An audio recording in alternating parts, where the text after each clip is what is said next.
आज जो वीडियो आई उसने सबको परेशान कर दिया और इस पूरी रिपोर्ट को देख के आपके भी पांव से जमीन खिसक जाएगी। एयर इंडिया हादसा हुआ कैसे, इसके पीछे का बहुत बड़ा कारण है, लेकिन हम आपको वीडियो शुरू करेंगे।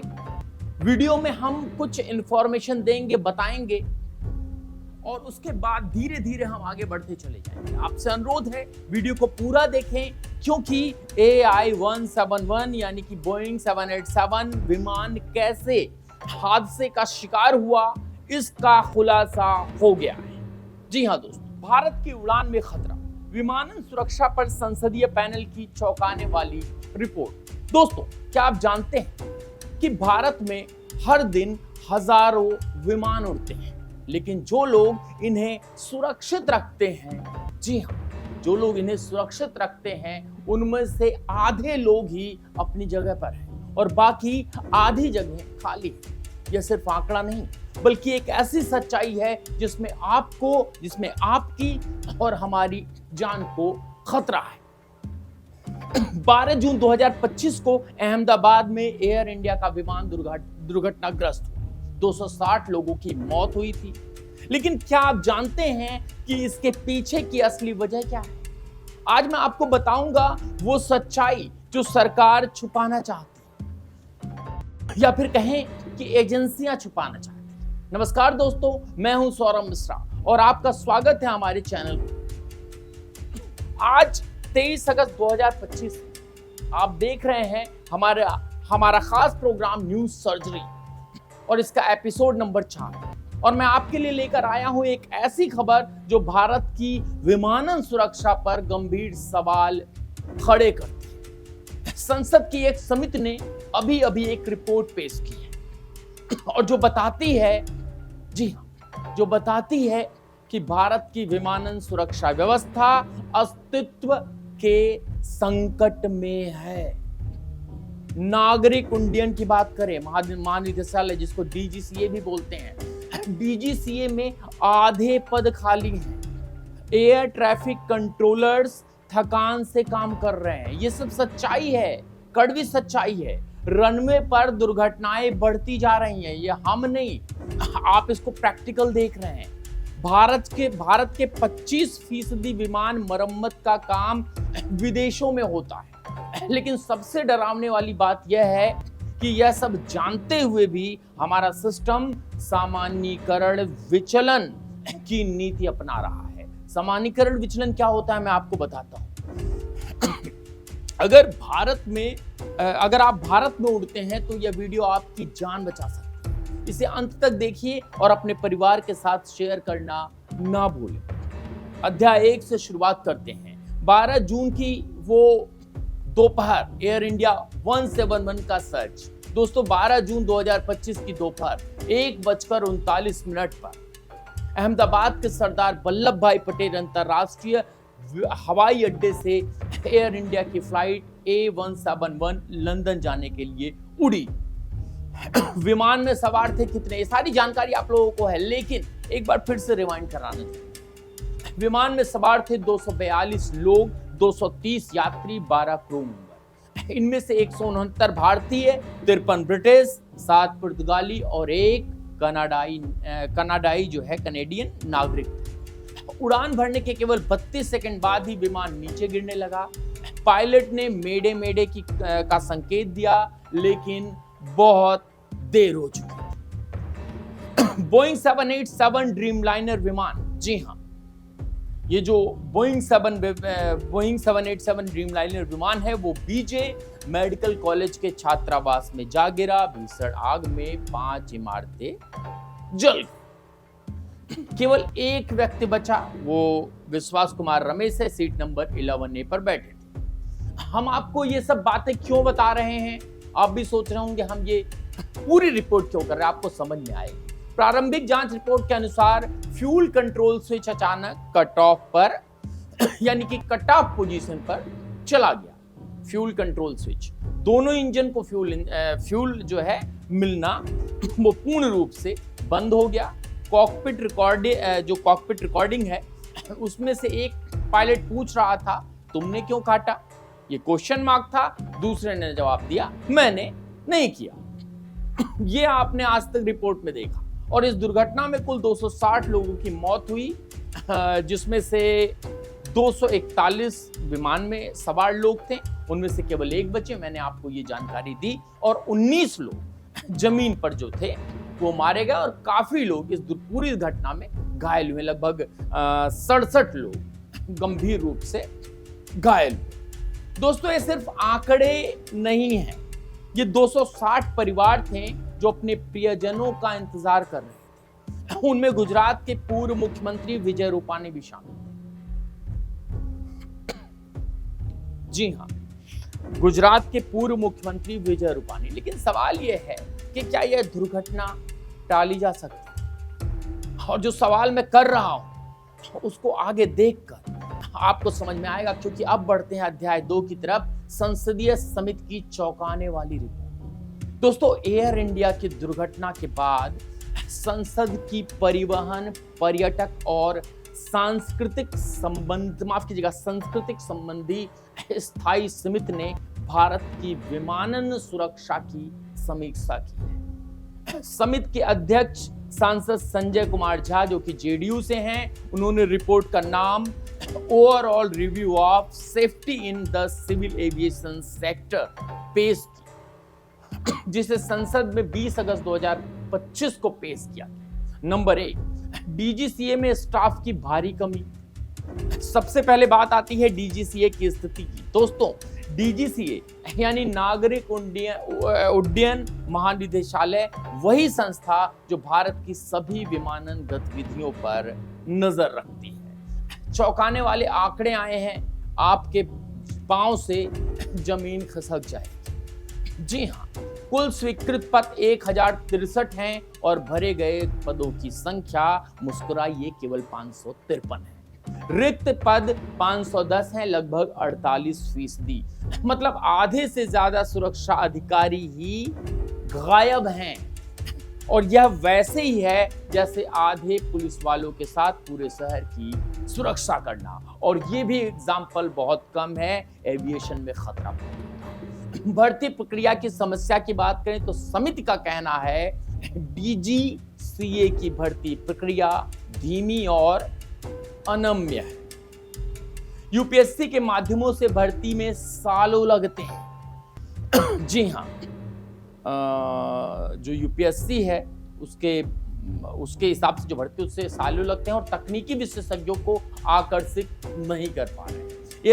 एयरफोर्स के अधिकारी डिप्यूटेशन पर आना नहीं चाहते, कम सैलरी के कारण। सैलरी भी बहुत कम है और संसदीय समिति ने इसे अस्तित्व का खतरा कहा है। इसका मतलब है कि भारत की विमानन सुरक्षा व्यवस्था ध्वस्त हो चुकी है, पूरी तरह से ध्वस्त हो चुकी है। और समिति ने एक चेतावनी भी दी, अगर इस चेतावनी को आप नहीं लेते हैं तो कल से कोई विमान की बुकिंग मत करिएगा। यह केवल प्रशासनिक आंकड़ा नहीं है, यह एक गंभीर कमजोरी है जो हमारी सुरक्षा व्यवस्था के दिल में है। जब सेक्टर तेजी से बढ़ रहा है एविएशन का, तब हमें कम नहीं बल्कि अधिक निगरानी की जरूरत है। आगे बढ़ते हैं, एयर ट्रैफिक कंट्रोल्स की खतरनाक जीवन के बारे में बात करें। दोस्तों, एयर ट्रैफिक कंट्रोल वे लोग हैं जो हवा में उड़ रहे विमानों को बताते हैं कि कब उतरना है, कब उड़ना है, किस रास्ते जाना है। गलत निर्देश और सैकड़ों लोगों की जान खतरे में आ जाती है। अब मैं आपको बताता हूं किसमें स्टाफ की कमी। भारत में लगभग 5428 एयर ट्रैफिक कंट्रोलर्स की जरूरत है। वर्तमान में 70% कम एयर ट्रैफिक कंट्रोल है। सोचिए, दिल्ली, मुंबई, बैंगलोर, इन जैसे व्यस्त हवाई अड्डों पर सबसे ज्यादा प्रेशर है, सबसे ज्यादा दबाव है और खतरनाक प्रैक्टिसेस देखिए। संसदीय समिति ने खुलासा किया है कि एयर ट्रैफिक कंट्रोल को अनिवार्य ड्यूटी टाइम लिमिट से छूट दी जा रही है। लंबी और थकाऊ शिफ्ट में काम करना पड़ रहा है। जब आपको हमेशा चौकन्ना रहना पड़े, उसमें आप थकाऊ हो तो आप कैसे काम करेंगे। रात के समय में सेक्टर मर्ज कर दिए जाते हैं जोखिम बढ़ाने के। दोस्तों, संसदीय समिति ने एक बहुत डरावना शब्द इस्तेमाल किया है। क्या किया है सुनिए। नॉर्मलाइजेशन ऑफ डेविएंस यानी सामान्यकरण विचलन। इसका मतलब भी समझना बहुत जरूरी है दोस्तों। गलत काम को सही मान लेना। जी हाँ, इसका मतलब ही है गलत काम को सही मान लेना, जोखिम को सामान्य समझना, नियमों को लगातार तोड़ना और इसे आम बात मान लेना। समिति की रिपोर्ट में साफ लिखा है कि सिस्टम जो है वह जानबूझकर और लगातार अपनी ही निर्धारित सुरक्षा सीमाओं के बाहर काम कर रहा है। समझ रहे हैं आप? WDLT का मतलब है वॉच ड्यूटी टाइम लिमिटेशन। यह नियम तय करता है, जी हां, यह नियम तय करता है एयर ट्रैफिक कंट्रोल कितनी देर तक काम कर सकता है और कब आराम करने की जरूरत है, या फिर कब आराम करना जरूरी है, कब शिफ्ट है वो बदली जानी चाहिए, लेकिन वास्तविकता बिल्कुल इससे हटकर है। AAI यानी एयरपोर्ट अथॉरिटी ऑफ इंडिया लगातार इन नियमों से छूट मांग रहा है। DGCA छूट देने को मजबूर भी है। समझ रहे हैं आप? क्योंकि एयर ट्रैफिक कंट्रोल यानी ATC फैक्टिंग को नजरअंदाज किया जा रहा है। आप जब विमान में बैठते हैं कितने रिलैक्स म्यूजिक लगाकर कान में आप बैठते होंगे, अपनी जगह पर पहुंच जाएंगे। जी हाँ दोस्तों, ATC यूनियन ने समिति में कहा है कि स्टाफ की कमी के कारण सुरक्षा नियमों का पालन असंभव है। शॉकिंग। उन्होंने कहा है कि हमारे ऊपर ऐसा दबाव है कि हम गलती करने को मजबूर हैं। और ये जो सच है, ये मैं आपको सच बता रहा हूं। फ्लाइंग पब्लिक की सुरक्षा खतरे में है। अब मैं आपको बताता हूं रनवे की दुर्घटनाएं क्यों बढ़ रही और बढ़ता हुआ खतरा। दोस्तों, रनवे का मतलब है कि जब कोई व्यक्ति, गाड़ी या व्यक्ति जो है गलत समय पर रनवे पर आ जाता है, यह बहुत ही खतरनाक होता है क्योंकि इसमें टक्कर हो जाती है। 2024 के आंकड़े हम उठाते हैं दोस्तों। हर 10 लाख विमानन गतिविधियों में 14.12 रनवे इनकर्शन देखे गए हैं। टारगेट था 9.78 पर मिलियन। मतलब टारगेट से 45% ज्यादा दुर्घटनाएं हो रही हैं। अन्य चिंताजनक घटनाएं भी बढ़ रही हैं, वो भी आपके लिए जानना बहुत जरूरी है। Loss of situational awareness events. जी हाँ दोस्तों, loss of situational awareness events near mid air collision, माफ कीजिएगा, एरोरॉक्स इंसिडेंट, बर्ड स्ट्राइक की घटनाएं। मुख्य कारण, इसके पीछे का मुख्य कारण मैं आपको बता देता हूं। एयर ट्रैफिक कंट्रोल का ओवरवर्क और थकान। जी हाँ, कम्युनिकेशन गैप, ये सारी चीजें हैं। पुराना टेक्नोलॉजी यानी कि पुरानी टेक्नोलॉजी सिस्टम, वो भी हमारे यहाँ पालन किया जा रहा है। प्रॉपर ट्रेनिंग की कमी है। एयरपोर्ट इंफ्रास्ट्रक्चर की समस्याएं बढ़ रही हैं। दोस्तों, हर रनवे, जी हाँ, हर रनवे इनसिक्योरेंस एक पोटेंशियल एयर डिजास्टर है। यह वैसा ही है जैसे ट्रेन की पटरी पर गलत समय पर कोई और ट्रेन आ जाए। आप समझ सकते हैं। अब मैं आता हूं उन घटनाओं पर, हेलीकॉप्टर्स की। हेलीकॉप्टर दुर्घटनाएं, चार धाम यात्रा का काला सच। 2025 की चार धाम यात्रा के दौरान कुछ दिनों में ही 4 हेलीकॉप्टर दुर्घटनाएं हुई और कई लोगों की मौत हुई। हम में से बहुत सारे लोग तो इसको भुला देते हैं। उन परिवारों से पूछिए जो नहीं भुला पाते। दुर्घटना का कारण समझिए। हेलीकॉप्टर बिना एयर ट्रैफिक कंट्रोल सपोर्ट के उड़ रहे थे। मौसम की जानकारी ही नहीं मिल रही थी। ये रिपोर्ट्स में आया है। उचित निगरानी नहीं हो रही थी। ये जो लगातार उड़ाए जा रहे हैं केदारनाथ में हेलीकॉप्टर, और DGCA का बचाव भी है। चार धाम यात्रा UCADA यानी Uttarakhand civil aviation development authority, माफ कीजिएगा, डेवलपमेंट अथॉरिटी देख रहा था। हम सिर्फ लाइसेंसिंग अथॉरिटी हैं, उनका कहना हम सिर्फ लाइसेंसिंग अथॉरिटी है, इसकी टोपी उसके साथ। डे टू डे ऑपरेशंस में हमारी डायरेक्ट रिस्पॉन्सिबिलिटी नहीं है। हाथ को खड़ा कर लिया गया। संसदीय समिति का जवाब सुनिए। अब हम आपको उन्होंने कहा है कि यह खंडित और अस्पष्ट नियामक कमांड संरचना की समस्या है। राष्ट्रीय और राज्य स्तरीय एजेंसियों के बीच कंफ्यूजन है। समझ रहे हैं आप? इसमें असंख्य सुरक्षा अंतराल बन रहे हैं। चार धाम सेक्टर की हेलीकॉप्टर समस्या एक बड़ी स्ट्रक्चरल फ्लॉज का लक्षण है। भारत की विमान गवर्नेंस में खतरनाक दरार है। सेंट्रल और स्टेट जो ओवरसाइट्स हैं उनके बीच कोऑर्डिनेशन जो है, एक तरह से कहें कि कोऑर्डिनेशन ही नहीं है। सेफ्टी डेफिशिएंसीज 3747 अनसुलझी समस्याएं। दोस्तों, सबसे डरावने वाली बात यह है कि अप्रैल 2025 तक भारत में 3747 सेफ्टी डेफिशिएंसीज देखने को जो है वो अनसॉल्व्ड हैं। इनमें शामिल है 37 क्रिटिकल लेवल रिस्क, तत्काल ध्यान देने वाली बातें, हजारों लेवल 2 और लेवल 3 इशू, ये सब टेक्निकल है। बैकलॉग लगातार बढ़ता जा रहा है। जो संसदीय समिति है हमारी, उसका कड़ा आरोप है कि DGCA का इंफोटेनमेंट एक जो है प्रोड्यूरल फॉर्मेलिटी बन गया है। रियल डिटरेंस है ही नहीं।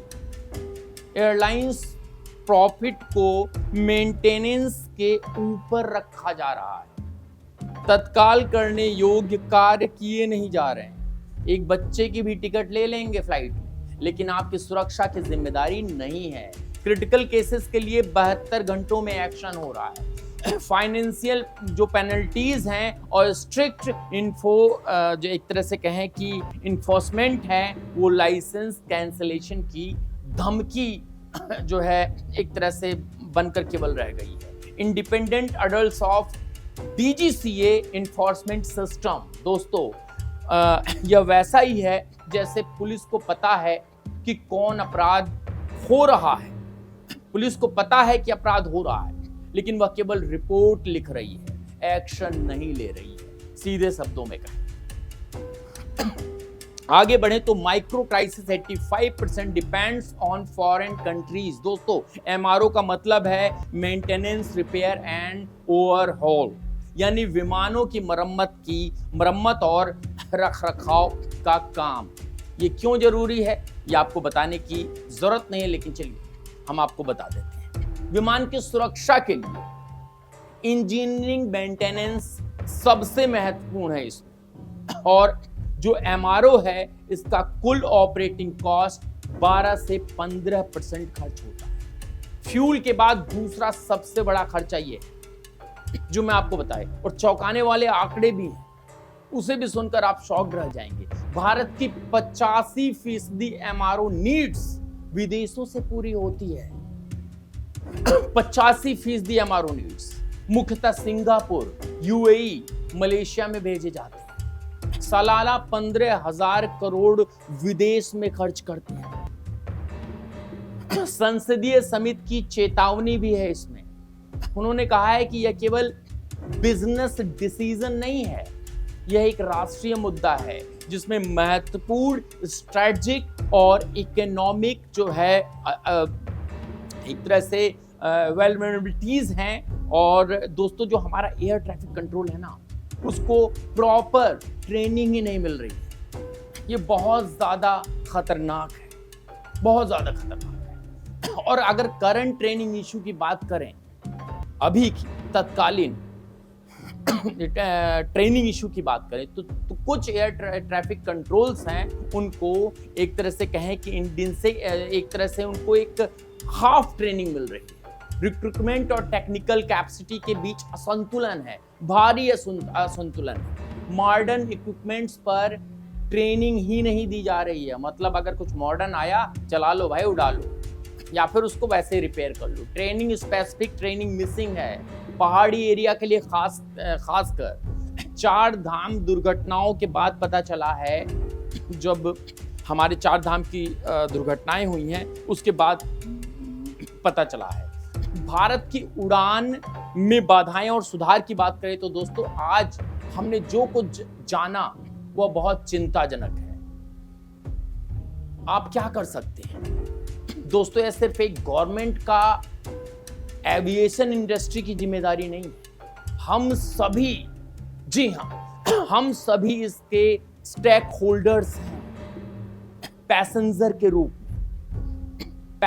के रूप में आप हैं और सेफ्टी इश्यूज की रिपोर्ट आप कर सकते हैं। नहीं करते हैं हम लोग।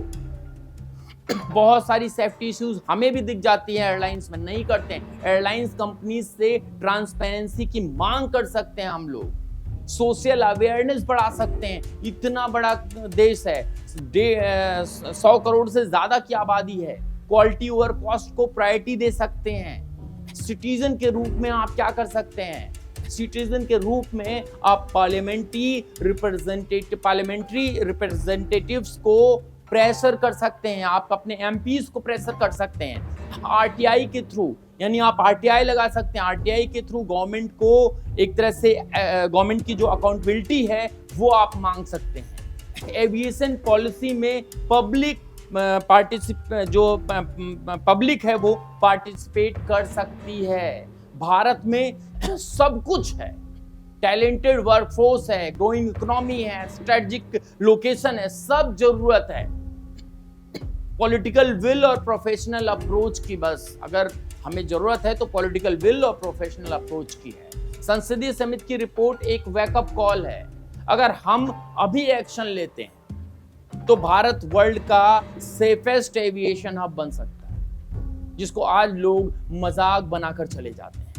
अगर हम बात करें जो है इसके कैसे यह आगे बढ़ेगा, तो दोस्तों अगर ये वीडियो इंफॉर्मेटिव लगी है, अगर आपको 1% भी इंफॉर्मेटिव लगी है तो चैनल को सपोर्ट करें, लाइक करना ना भूलें।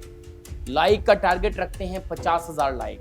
आशा करते हैं कि आप कर जाएंगे, तभी वो जो है आंकड़े पूरे होंगे। सब्सक्राइब करें और बेल आइकन प्रेस करना ना भूलें। शेयर भी करें वीडियो, फैमिली और फ्रेंड्स के साथ इसको शेयर करें, जिससे पता चले कि आप वाकई सुरक्षित उड़ रहे हैं कि नहीं। कमेंट्स में बताएं, क्या आपको एयर ट्रैवल में कोई सेफ्टी कंसर्न है?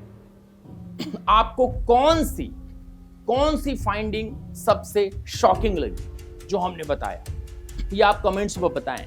गवर्नमेंट को प्रायोरिटी में क्या करना चाहिए, आप इसमें लिखें। इस पर कोई नहीं बात कर रहा है, बड़े से बड़े चैनल नहीं बात कर रहे हैं दोस्तों। एक बात और आपसे मैं बता दूं कि व्हाट्सएप ग्रुप में जो है, व्हाट्सएप जो ग्रुप है, चैनल है, वो हमारे कमेंट्स बॉक्स में पिन है, उस पर आप ज्वाइन करें। वहां पर आपको ताजा खबरें मिलेंगी, यही नहीं राजनीति से भी जुड़ी खबरें मिलेंगी। तो दोस्तों, इस इंपॉर्टेंट टॉपिक पर आपने समय दिया। सच्ची पत्रकारिता, रिसर्च बेस्ड कंटेंट के लिए हमें सपोर्ट करना जरूरी है। आपके लाइक, शेयर और कमेंट से ही और हम क्वालिटी कंटेंट ला सकते हैं। दोस्तों, नंबर चल रहा है नीचे, अभी हमने डाला है 9717458653। इस पर अगर लगता है अगर देश का कार्य कर रहे हैं, कोई रिपोर्टर नहीं कर रहा, कोई एंकर नहीं कर रहा है, तो आप हमें जरूर कोई ना कोई रकम जरूर भेजें। बने रहें। बहुत बहुत धन्यवाद। जय हिंद, जय